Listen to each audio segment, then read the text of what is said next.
Hi there, Michelle Lee here. I'm a women's empowerment coach with the Sophia Mystery School for Extraordinary Women, and I am also chapter president of the Central Phoenix Inez Casiano National Organization for Women chapter. And I just wanted to pop in here. We're in a new legislative year, and what's on the forefront of women's rights is the Equal Rights Amendment to the Constitution. That's right. Women are not considered equal under the Constitution. 96% of people, of Americans, believe that women should be equal in the Constitution, but 72% think it already is. But it's not. We needed 3/4 of the states to vote it in order to ratify it into the Constitution. We're one state away. We're hoping Virginia will be our next state. But like I said, 96% of Americans are for the Equal Rights Amendment. So that means there's that 4% of people that are against it, and they're a powerful 4%. They have a lot of money behind them. And I wanted to share with you some of the arguments against the Equal Rights amendment and debunk those. What I see is a lot of disinformation, a lot of misinformation out there, and I want to make sure you understand what the Equal Rights Amendment is and why it's important, and understand that these people that looks like to me, intentionally putting out disinformation. So I put a link to an article in the comments below. And so you can go read the article, but I'm going to go through the article bit by bit and explain why it doesn't make sense, and explain why the Equal Rights Amendment is necessary after all this time. Women are excluded from the Constitution. If you are a woman, you are completely excluded from the Constitution, and I will explain why that's important. So this article is by Kristen Wagoner. She wrote, "Reviving the ERA Using Women's Rights to Undermine Women's Rights." So I'm not going to read the whole thing to you, but I want to let you know what the Equal Rights Amendment is. The amendment simply states, equality of rights under the law shall not be denied or abridged by the United States or by any state on account of sex. On account of sex. That's a big deal. It says sex, not gender. This is why it says sex and not gender. The definition of the word sex is, I have that written down. The definition of sex is either of two main categories, male and female, into which humans and most other living things are divided on the basis of their reproductive functions. Reproductive functions. So it's the biological sex. So if you're a woman who identifies as a man, you're still considered a woman biologically, and vice versa. So it can't be someone who identifies. It is on the reproductive functions. All right. So make sure. It specifically does not say gender, and I'll explain why. Gender, the definition of gender is defined of either of the two sexes, male and female, especially when considered with reference to social and cultural differences rather than biological ones. The term is also used more broadly to denote a range of identities that do not correspond to established ideas of male and female. So it's very important that the ERA says the word sex. It's on the biological reproductive functions. That has to be super clear. So I'm going to go through some of her arguments here. She's actually saying that the ERA undermines the rights of women, that it's actually used to discriminate against women. So she says such laws as the ERA have brought dire consequences for women.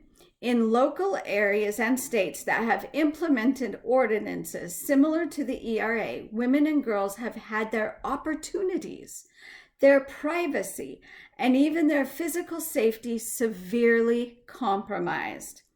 In Massachusetts, the state Supreme Court ruled that if boys who identified as girls wanted to participate in sports that are not available to boys, such as field hockey, the state's ERA required that the boys be permitted to do so. In other words, the state law stripped girls of the option to play only with members of their same biological sex. It also made it possible for boys to qualify for girls' high school athletic competitions. So, does that sound like a dire consequence for a girl or a woman? It's not dire. It's not dire. And when I go through the purposes, the reasons why we need the ERA, those are dire consequences. But losing opportunities in sports is absolutely not. But that is a moot point because the ERA states biological sex, not gender identification. So that point doesn't even hold water at all. Her next argument is the Connecticut Interscholastic Athletic Conference has allowed 2 boys who identify as female to run against girls in high school track and field competitions. Because of the boys' presence, biological males have been awarded 51 opportunities to compete in higher level state competition in the girls' division, while the girls were just awarded 31 such opportunities. Alana Smith, a gifted athlete who hopes to compete at a collegiate level, was knocked from 2nd to 3rd place by a biological male. Again, not a dire consequence.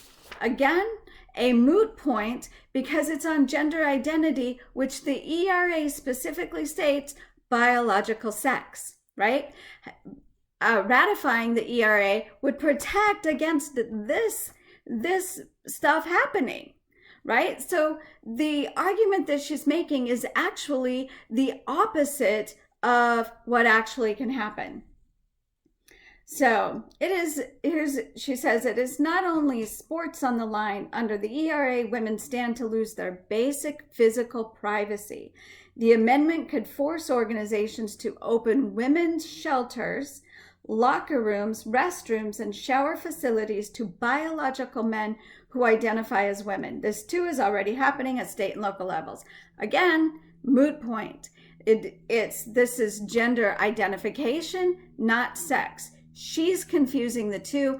I'm wondering if she's read the ERA at all, because if she did, she would understand what she's arguing, or at least looking up the definition of the word sex and gender. So to take that a little bit deeper, she goes on to say that if that weren't enough, passing the ERA as it stands is illegal. When passed by Congress in 1972, the amendment came with a 7-year deadline for approval. We didn't have 38 states. Within the time limit, we had 35. But here's the information on the time limit. The time limit for ratification appears only in the joint resolution of the Congress introducing the ERA, not in the ERA itself. But Article 5 of the Constitution, which governs amendments, doesn't mention time limits or deadlines. No court has ever used a time limit in a joint resolution of Congress to stop an amendment actually ratified by 3/4 of the states. We need 38 states. We're 1 state short. If we have 38 states, no court has ever said, oh, that can't be ratified. It's past the time limit. It's about including women in the Constitution. Why should there ever be a time limit on evolution? Why should there ever be? Who wants a time limit on evolution? We'll get to that in a moment. She goes on to say, this effort to revive the ERA is simply the latest attempt to change the legal definition of sex, and undermine women's rights. I've already explained that. But she said, under the ERA, common sense accommodations for pregnant women in the workforce and the military, government programs such as Women, Infants, and Children, the WIC program, and criminal protections via the Violence Against Women Act, VAWA, could all end. Well, VAWA is already under attack. We're already fighting to keep it in place because depends on what administration has power, whether we've got Democrats or Republicans, women's rights are always under fire. If our rights are guaranteed under the Constitution, they can't be tossed around like a football between the political parties. So let's talk about this. I want to go to her last piece. Let's see. Women do not need the ERA.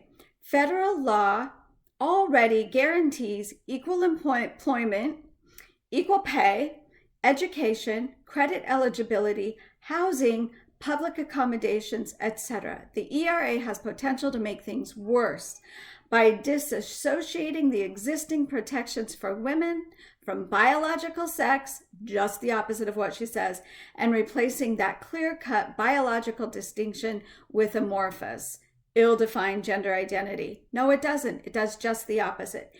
A term with a definition nobody can agree on. Total bullshit. Total bullshit. All right, so let me tell you what is going on with women as we have these laws in place to protect us, which they absolutely don't. That article was by Kristen Wagner. I'll link it. The link you'll find below. So let's talk about what's going on. So there's laws in place for equal pay. And yet still, white women make 78 cents for every dollar a white man makes. African American women make about 64 cents to every dollar a white man makes. Latina women, 54 cents to every $1 a white man makes. And Native women, even less. Obviously, the equal pay laws don't work. Discriminating against female employees has been illegal since the 1960s when the Equal Pay Act barred unequal pay for equal work, right? Since the 1960s. And yet we still have the pay gap. There's loopholes that companies use. The Ledbetter case, right? Lily Ledbetter. She didn't discover she was being paid less for 20 years. And then they said, well, you didn't know in time. Right? So thank goodness for President Obama, who created a new bill, the Lilly Ledbetter bill, who gave you more time to know. And then we still have Walmart. Women have been fighting Walmart for over 20 years. And Walmart has enough money. I guess it's cheaper for them to go to court and repeal than it is to actually pay women equally. So that is not guaranteed. The laws do not guarantee equal pay for women. She also mentions common sense laws for pregnant women. Did you know that the United States is the only developed country that does not require paid maternity leave? Let that sink in. Let that sink in, ladies. The United States is the only developed country that does not require paid maternity leave. Right? I mean, it leaves me speechless. The percentage of women's salaries decrease on average 4% for each child she has. Did you hear that? A woman's income decreases 4% for every child she has. A man's salary increases on average 6% for each child he has. Right? I mean, they get away with this because with the laws that we have today, it is the burden for the woman to prove that there's inequity. And they're already being paid less. How many of them can afford to prove it? And just as we've seen over the past 20 years, Walmart has way more money than any individual. So many women have taken them to court, and they run out of money before Walmart does. And like I said, it's obviously cheaper to pay the legal fees than it is to pay women a fair wage. Reproductive health care. Okay, here's what I'm talking about. The Equal Rights Amendment is needed to protect women. Our laws do not protect women. We are excluded from the Constitution. So, number of states that require a waiting period before purchasing a gun. 11. 11 states require a waiting period before purchasing a gun. 28 states require a waiting period before having an abortion. Huge, right? Huge. Percentage of women that use birth control, 99%. And yet our rights are constantly under fire for our ability to receive, to get birth control. Number of states in 2014 that introduced legislative provisions to limit women's access to reproductive health care, 38. Do you want your state deciding whether you can access reproductive health care? That's based on sex. That's based on sex. That is unequal based on because you are a woman. They're not limiting men's reproductive health care, right? It's women. Percentage of women convicted of homicide who acted in self-defense against an abuser, up to 80%. Self-defense are convicted and imprisoned. All right, so let's get down to the safety here of sexual assault and rape. Out of 100 rapes, how many will be reported? 32 rapes out of 100 will actually be reported. Why? You see, our culture, it's better now since the Me Too movement, but still, women are afraid to come forward that they've been raped. There's shame, there's guilt, there's blaming the victim. How many will lead to an arrest? Out of those 32%, 32 that are actually reported, how many will lead to an arrest? 7. How many will result in felony convictions for the rapist? 2. How many rapists will serve time in prison? 2. Very little time. Very little time. There are 147, as of November 2015, 147 universities and colleges under federal investigation for failing to protect students from sexual assault. Students, which are mainly female students. These are the dire results of not having the Equal Rights Amendment. These are the dire results of women not being recognized as an equal human being under the law, under the Constitution. It's not sports. Sports are not dire consequences, which didn't even make sense because it was about gender identity, not actual sex. Biological sex. So I want to read you the Equal Rights Amendment again.